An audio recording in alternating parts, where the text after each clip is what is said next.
Nüüd on ilmselge, miks Ukraina president Volodõmõr Zelenski eile Aserbaidžaani külastas. Ja visiidi põhjused üllatasid paljusid.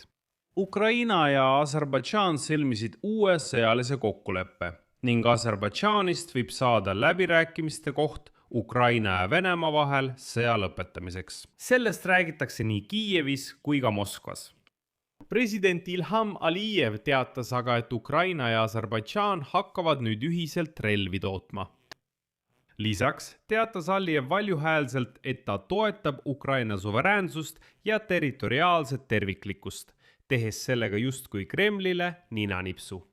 Selles saates räägimegi Volodõmõr Zelenski visiidi tulemustest Aserbaidžaani ning arutame ka, kuidas see geopoliitikaga seotud on. Sest see ei ole lihtsalt visiit ühte riiki. See kõik on osa Ukraina võimude uuest strateegiast, geopoliitilisest strateegiast. Minu nimi on Aleksei Pitši, arutame seda teemat koos. Aga enne kui alustame, palun tellige kanal, pange sellele videole like, jätke oma kommentaar selle video alla ja liituge minu Telegrami kanaliga Pitši uudised. Link sellele on selle video kirjelduses. Niisiis, Baku toetab Ukraina territoriaalset terviklikkust. Sellise avalduse tegi Aserbaidžaani president Ilham Alijev pressikonverentsil pärast kohtumist Ukraina riigipea Volodõmõr Zelenskiga. Järgneb Alijevi tsitaat. Aserbaidžaan ja Ukraina toetavad ning jätkavad oma riikide suveräänsuse ja territoriaalse terviklikkuse toetamist kõigis rahvusvahelistes organisatsioonides. Me vahetasime president Zelenskiga arvamusi sõjalise ja taktikalise koostöö kohta ning ka selles valdkonnas on suured väljavaated. Alijevi sõnul areneb kaitsetööstuskompleks mõlemas riigis. Selles valdkonnas on suured võimalused Ukraina ja Aserbaidžaani ühisteks tootmisprojektideks. Omakorda teatas Volodõmõr Zelenski, tsiteerin. Täna allkirjastasid Ukraina ja Aserbaidžaan 6 dokumenti erinevates valdkondades. Võtmetähtsusega on kaitsetööstuskompleks. Me arendame ja süvendame oma koostööd. Relvade tootmine võib tuua stabiilsust meie rahvastele ja olla heidutavaks teguriks potentsiaalsete agressorite jaoks. Siinkohal märgin, et 2 liidri, Zelenski ja Alijevi kohtumine toimus laupäeval Aserbaidžaani linnas Kaabala. Osapooled arutasid ka koostöö laiendamist energeetikas, põllumajandussektoris ning valitsuste vahelise majanduskoostöö komisjoni tegevust. Siin on oluline märkida, et Ukraina president Volodõmõr Zelenski saabus eelmisel päeval juba teist korda selle kuu jooksul Saudi Araabiasse. Ärge kiirustage, nagu öeldakse, kanalit vahetama. Sest te võite mõelda, miks ma nii järsult Aserbaidžaanilt Saudi Araabiale üle läksin, aga ma selgitan kohe kõik ära. Asi on selles, et seal kohtus ta Džittas Saudi Araabia kroonprintsi Mohammed bin Salman al-Saudiga ja arutas temaga julgeolekuleppe elluviimist 3 suunas. Järgneb Zelenski tsitaat. Esiteks, meie Ukraina kogemuste eksport julgeoleku valdkonnas ja kaitsevõimekuste osas. Teiseks, energiaalane koostöö, mis annab Ukrainale stabiilsust sel keerulisel ajal. Kolmandaks, toidu julgeoleku suund. Töötame koos, et tugevdada meie rahvaid ja partnereid. Nad arutasid ka Saudi Araabia osalemise väljavaateid infrastruktuuri projektide elluviimisel, Ukraina taastamisel ja rekonstrueerimisel, samuti partnerlust finantssektoris ja teistes riiklikes projektides. Zelenski teavitas kroonprintsi. Zelenski rääkis läbirääkimisprotsessist Venemaa sõja lõpetamiseks Ukraina vastu ja tänas Saudi Araabiat kõigi pingutuste eest. Ja siin ta ei meenutanud neid läbirääkimisi niisama.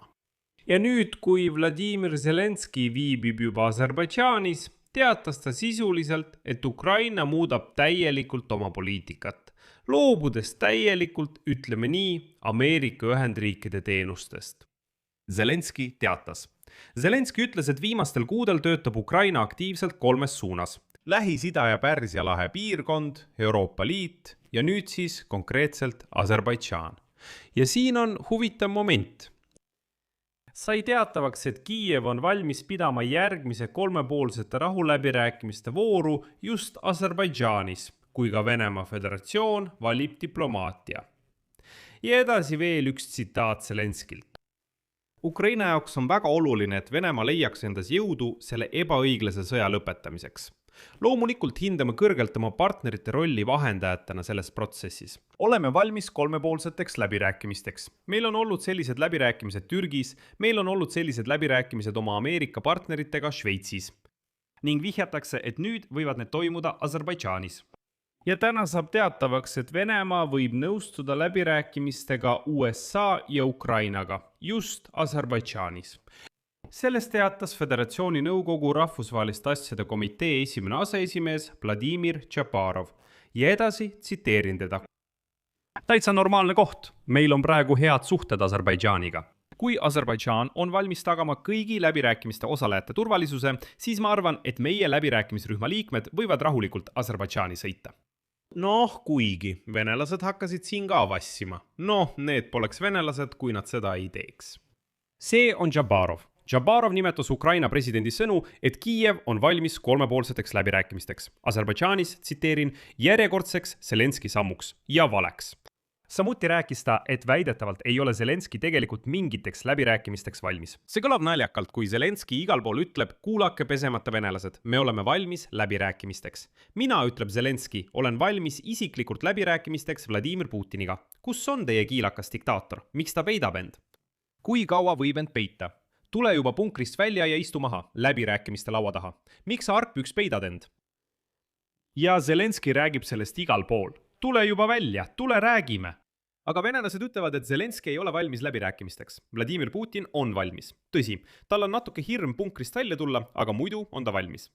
Ja üldiselt kokkuvõttes nad on valmis, aga samas ei ole ka valmis. Noh, üldiselt edasi toovad nad selle Tšaparovi tsitaadi. Zelenski muudab pidevalt nii läbirääkimiste osalejate koosseisu, läbirääkimiste toimumiskohta kui ka läbirääkimiste algtingimusi. Ta on pooldaja. Ta pooldab sõjategevuse jätkamist, sest tegutseb lääneriikide juhiste järgi. Zelenski taganeb viimasel hetkel, nagu tavaliselt, ja ütleb, meid see ei rahulda. Ja tingimused, mida Venemaa esitab. Aga asja tuum on selles, et Aserbaidžaani arutatakse praegu tõsiselt kui uut läbirääkimiste toimumiskohta.